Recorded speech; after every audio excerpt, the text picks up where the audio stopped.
Vande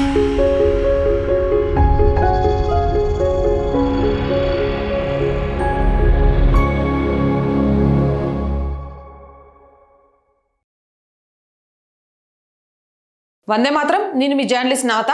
welcome to our voice. దేశవ్యాప్తంగా UCC అమలుకు సమయం దగ్గర పడింది. ఇది నేను చెప్తుంది కాదు, సుప్రీంకోర్టు ఎందుకు అలసత్వం దీని మీద అని వ్యాఖ్యలు చేసింది.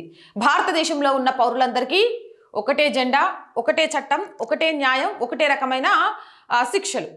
యూనిఫామ్ సివిల్ కోడ్ యూసీసీకి సంబంధించి మోర్ అప్డేట్స్ కావాలి అంటే మన ఛానల్లోనే యూసీసీకి సంబంధించిన వీడియో పూర్తిగా చేశాము. ఒకసారి ఆ లింక్ని చూడండి. ఇప్పుడు భారతదేశం ఉన్న పరిస్థితుల్లో యూనిఫామ్ సివిల్ కోడ్ అమలుకు సమయం ఆసన్నమైంది. యూసీసీ అమలుపై సుప్రీంకోర్టు సంచలన వ్యాఖ్యలు చేసింది. మహిళలపై వివక్షను అరికట్టేందుకు యూసీసీ ఏకైక మార్గమని సీజేఐ ధర్మాసనం పేర్కొంది.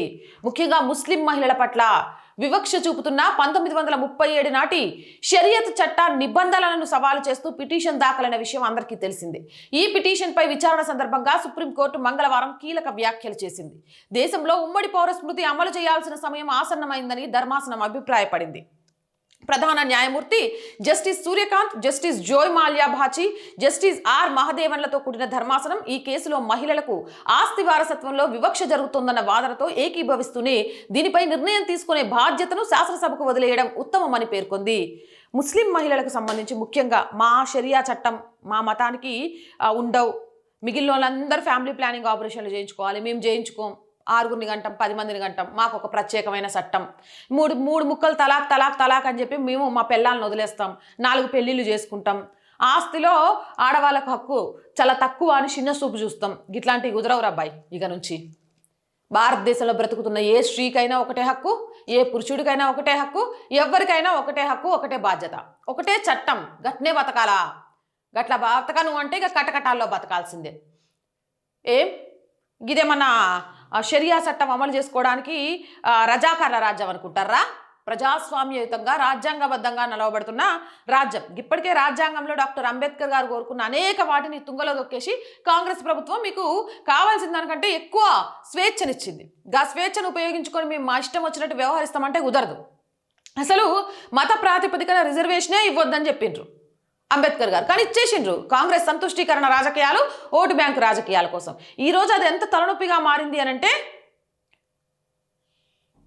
మా ఇష్టానుసారం మేము మన తెలంగాణనే తీసుకుంటే మేము ఇంటి పన్ను కట్టాం, మేము కరెంటు బిల్లులు కట్టాం, మేము వాటర్ బిల్లులు కట్టాం, మేము ఫైన్లు కట్టాం, ఏమన్నంటే మా నాయకులు వస్తారు, కాదు అంటే మేము 100 మంది మూకొస్తాం అనేలాగా తయారైపోయింది. ఇట్లాంటివన్నీ కుదరవు. దేశంలో పరిస్థితులు చూస్తుంటే యూనిఫామ్ సివిల్ కోడ్ అనేది అనివార్యం.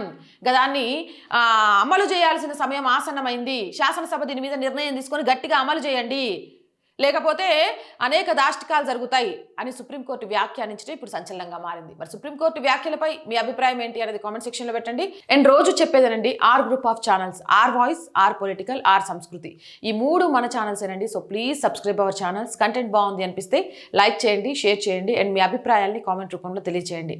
ఇది ఫస్ట్ వీక్, మనకు ఆఫీస్ మెయింటెనెన్స్ కోసం చాలా ఖర్చులు ఉంటాయి. సో ప్లీజ్ మీకు తోచిన ఆర్థిక సహాయాన్ని చేయడం ద్వారా ఈ ప్రాబ్లమ్స్ నుంచి మమ్మల్ని బయటపడేయడంలో మాకు సపోర్ట్గా నిలవండి. ఆర్థికంగా సపోర్ట్ చేయాలి అంటే సబ్స్క్రిప్షన్ పక్కనే జాయిన్ అనే బటన్ ఉంది. 1 to 5 లెవెల్స్ ఉన్న ఏదో ఒక లెవెల్లో సపోర్ట్ చేయండి. స్క్రీన్ మీద గూగుల్ పే, ఫోన్పేతో పాటు అకౌంట్ డీటెయిల్స్ ఉన్నాయి. మీకు తోచిన సహాయాన్ని అందించండి. వ్యాపార ప్రకటనల కోసం 8328500576 నెంబర్ని సంప్రదించండి. జై హింద్, జై భారత్.